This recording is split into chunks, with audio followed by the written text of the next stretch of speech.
ఒక్కసారి కొమ్మూరి గోల్డ్ కి కాల్ చేయండి. తాకట్లో ఉన్న మీ బంగారాన్ని విడిపించి మార్కెట్ ప్రైస్ కి వాళ్ళు కొనుక్కుని మిగతా డబ్బులు మీకు ఇచ్చేస్తారు. హలో అండి, అందరికీ నమస్కారం. అందరికీ శ్రీరామనవమి శుభాకాంక్షలు. ఇందాక నేను ఒక విచిత్రమైనటువంటి పరిస్థితిని చూశాను. టీవీ ఛానల్లో బ్రేకింగ్లు చూసి ఒక పెట్రోల్ బంకు దగ్గరికి వెళ్ళి ఒక వినియోగదారుడు కేంద్రం 10 రూపాయలు పెట్రోల్ డీజిల్ తగ్గించిందంట కదా, అన్ని ఛానల్లో బ్రేకింగ్లు వస్తున్నాయి, మరి మీరేంది 10 రూపాయలు తక్కువ చేయట్టేదేంటి, ఇప్పుడు పెట్రోల్ 95 డీజిల్ ఏదో అలా వార్తలు వస్తున్నాయి కదా అని చెప్పేసి వాళ్ళతో వాదులాడటం, వాళ్ళేమో తగ్గలేదు మాకేమీ రాలేదు అని వాళ్ళేదో చెప్పటం, ఇలాంటి ఇష్యూస్ మీరు చూస్తూ ఉంటారు. అయితే ఇక్కడ కేంద్రం తీసుకున్న నిర్ణయం చాలా మంచిదే, దాంట్లో ఎలాంటి భిన్నాభిప్రాయం లేదు. నిన్న కేంద్ర ఆర్థిక శాఖ మంత్రి నిర్మలా సీతారామన్ గారు ప్రకటించినటువంటి ఆదేశాలు ఖచ్చితంగా మన ప్రజలకు ఉపశమనం కలిగించాయి. ఎందుకంటే పెట్రోల్ రేట్లు, డీజిల్ రేట్లు ప్రపంచవ్యాప్తంగా పెరుగుతున్న పరిస్థితుల్లో, ప్రపంచవ్యాప్తంగా బ్యారెల్ క్రూడ్ ఆయిల్ ధర పెరుగుతున్నటువంటి పరిస్థితుల్లో ఖచ్చితంగా మన దగ్గర పెట్రోల్ డీజిల్ రేట్లు పెంచక తప్పని పరిస్థితులు ఆయిల్ కంపెనీలు పడ్డాయి.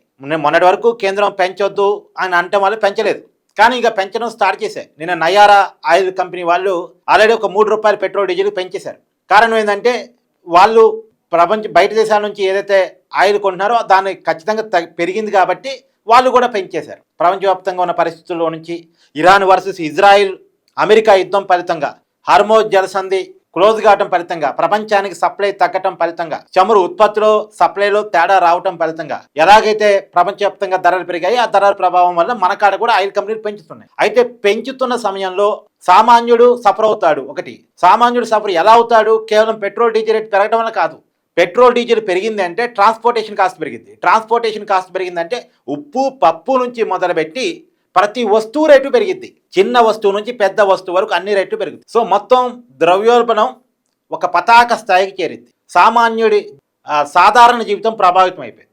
కాబట్టి ఈ పరిస్థితుల్లో నుంచి మోడీజీ తీసుకున్నటువంటి ఒక నిర్ణయం ఏంటంటే ధరలు పెరగొద్దు, తగ్గించకపోయినా పర్లేదు పెరగొద్దు. అందుకని ప్రభుత్వం తన ఆదాయాన్ని తగ్గించుకుంది. పెట్రోల్ మీద డీజిల్ మీద 10% వ్యాట్ను తగ్గించుకుంది. 13 రూపాయలు వసూలు చేసే ట్యాక్స్ని 3 రూపాయలకి పెట్రోల్ మీద, 10 రూపాయలు డీజిల్ మీద వసూలు చేస్తా ఉంటే 10 రూపాయలు తగ్గించేసుకుంది. అయితే ఈ తగ్గించడం అనేది ఆయిల్ కంపెనీలకి, ప్రజలకి డైరెక్ట్గా కాదు. ఈ ప్రభుత్వం ట్యాక్సులు తగ్గించుకోవడం ఫలితంగా ఇప్పుడు వీళ్ళు రేట్లు పెంచుతారు. ఆయిల్ కంపెనీ వాళ్ళు రేట్లు పెంచినా సరే, ఇప్పుడు ఎగ్జాంపుల్ 107 రూపాయలు ఏమో పెట్రోల్ రేటు ఉంది కదా, 95 రూపాయలు డీజిల్ ఉందనుకుంటా, సబ్జెక్ట్ టు కరప్షన్. ఈ 107 రూపాయలకి ఒక 3 రూపాయలు పెంచారనుకోండి, ఈ 3 రూపాయలు 110 రూపాయలు అయిపోయింది అప్పుడు పెట్రోల్ కదా. కానీ ఇప్పుడు కేంద్రం 10 రూపాయలు ఆల్రెడీ తగ్గించింది కదా. ఇప్పుడు ఆయిల్ కంపెనీ నిజానికి 97 రూపాయలకి అమ్మొచ్చు, 97 రూపాయలకి అమ్మొచ్చు. కానీ ఇప్పుడు ఈ పెంచేది ఉంది కదా, ఈ 3 రూపాయలు, ఈ 3 రూపాయలు పెంచుతారు, 100 అవుతాయి. ఇంకా 4 రూపాయలు స్టోర్గా పెట్టుకుంటారు, రేపు కూడా పెంచాల్సి వస్తూ ఉంటుంది, వరుసగా పెంచాల్సి వస్తూ ఉంటుంది. అందుకని ఆయిల్ కంపెనీలు ఇంకా 4 రూపాయలు సామాన్యుడికి లాభం కలగకుండానే వాళ్ళ దగ్గర పెట్టుకుంటారు, వాళ్ళ దగ్గర లాభం కింద ఉంచుకుంటారు. అప్పుడు మళ్ళీ ఈ 107 రూపాయలకు సమానం అయింది. అంటే సామాన్యుడికి ఏం తగ్గదు. ఈ 10 రూపాయలు ఆయిల్ కంపెనీలు తినేస్తుంటాయి, కేంద్రం తగ్గించిన 10 రూపాయలు. దానివల్ల వాళ్ళు పెంచే ధరలు సామాన్యుడికి చేరవు. ఆ 10 రూపాయల్లోనే ధరలు పెంచుకుంటూ ఉంటారు. కాబట్టి సామాన్యుని మీద పెరుగుదల ఉండదు, అలాగే తగ్గుదల కూడా ఉండకపోవచ్చు. తగ్గితే మహా అంటే 2 రూపాయలు తగ్గిస్తారేమో, ₹2 తగ్గిస్తారేమో. తగ్గిస్తే మంచిదే.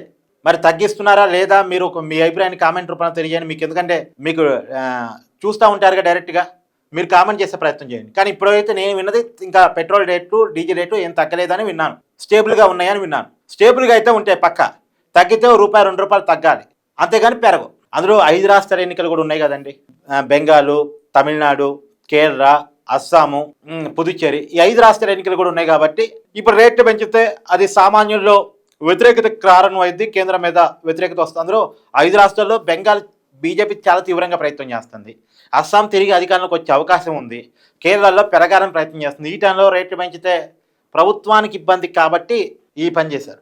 అంటే దీంట్లో రాజకీయ కోణాలు ఉంటాయి, రాజకీయ కోణాలు ఉండవని కాదు. సరే, రాజకీయ కోణాలు ఉన్నప్పటికీ కూడా చేసింది మంచి పనే. కాకపోతే ఆ చేసిన పని మొత్తం మన ఆయిల్ కంపెనీలు తినేస్తున్నాయి కదా.